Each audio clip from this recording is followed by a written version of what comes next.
Hey, what's up, everybody? It's Stephen A. Williams, president and founder of the creditrepairshop.com, answering a quick YouTube subscriber question. When things are off your credit reports, are they really gone? That's a very good question because some of the times when things are removed off your credit reports, they can come back if it was not fully taken care of with the furnisher who placed it on your credit reports.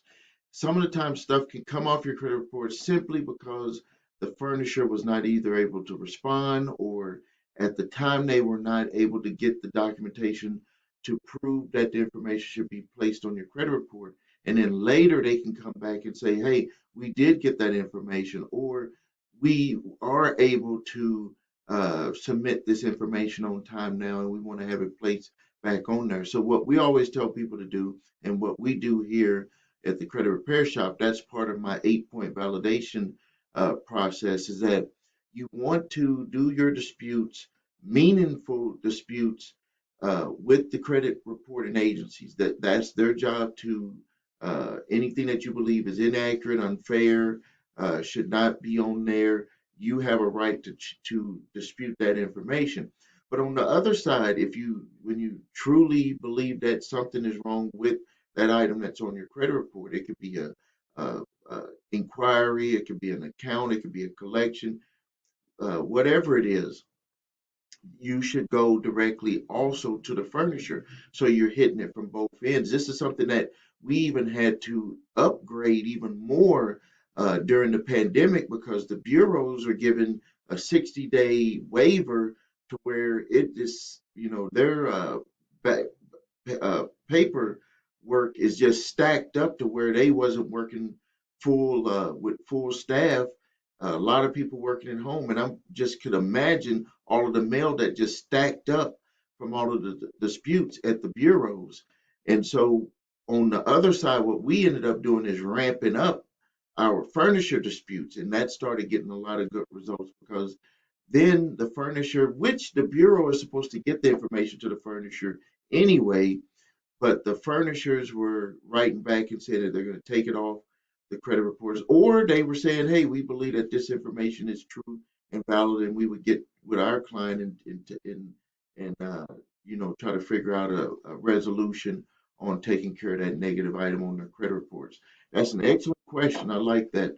Also, there's now something that you may not or you may be aware of, and I want to just quickly go through this also, is that on your credit reports, everything that's on your credit reports is what you see.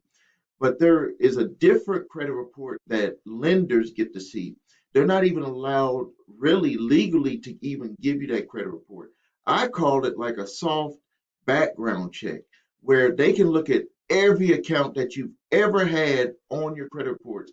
It's like I don't want to say like a book, but it can be pretty thick pages, and it's going to tell them a pretty good track record of what you've done in your life when it deals with loans and credit cards and different things that you've done. It even has some of the stuff on there where it'll have your really like a soft background check, some information about you on all of the different places that you've lived, what you've been going through in your life, if you were perhaps locked up or if just anything. I saw one of the reports, and I was just amazed at all of the information that was on there. But lenders do not go off of those reports. They basically are worried about the part about the credit and the credit scores. They want to try to get you approved because they don't make money if they don't get you approved. But what it could do is they could make a situation where they might try to say that they're going to try to increase your rate because of a certain thing that they saw in your credit reports, or they might just try to raise your rates, for and don't really be upfront with you. They just say that you qualify for this rate. And remember that all lenders, especially I see this with mortgage providers, is that they have filters. You don't really see this with car dealers and those types of places, but you see this in furniture type places. and jewelry places. They basically want to just get you approved. But you see this a lot with mortgage companies. And I've had people say, well, when the mortgage company ran my credit, it was actually lower than what it showed on my FICO score. And I was like, well, what they have is they have filters. So you're going to have a FICO score. Like that score is going to be the same across the board. But what mortgage companies will do is they'll have filters, and some other companies might use these, but these filters are where they could say, well, is the person married? Are they single? Have they lived at the house for 2 years or 1 year? That used to be 2 years, but now you start seeing it for 1 year because they know people move around a lot. You'll see college graduate, time on the job, all these different questions. You're like, why are you asking me these questions?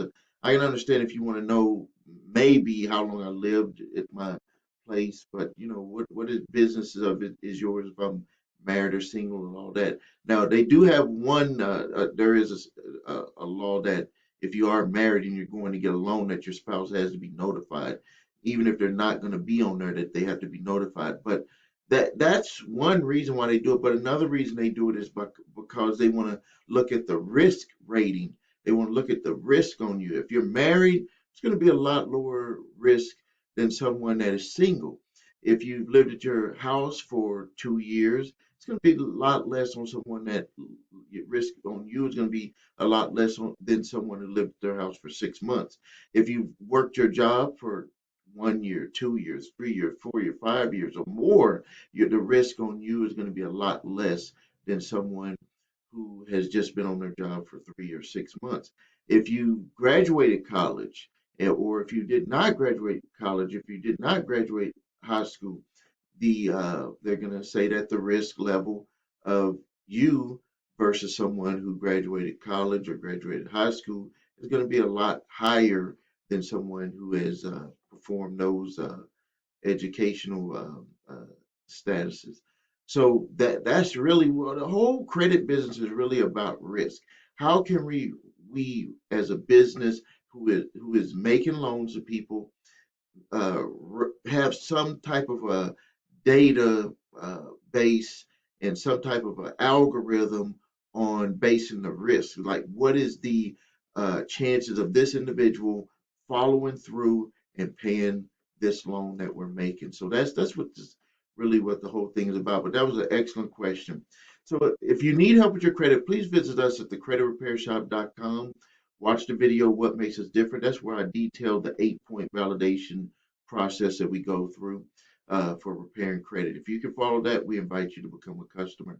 If you don't have your credit reports and scores, remember everything starts there, and it's just like gas in your car. You got to know what's on your credit reports at all times. Don't become a victim of ID theft or anything. Know what's on there.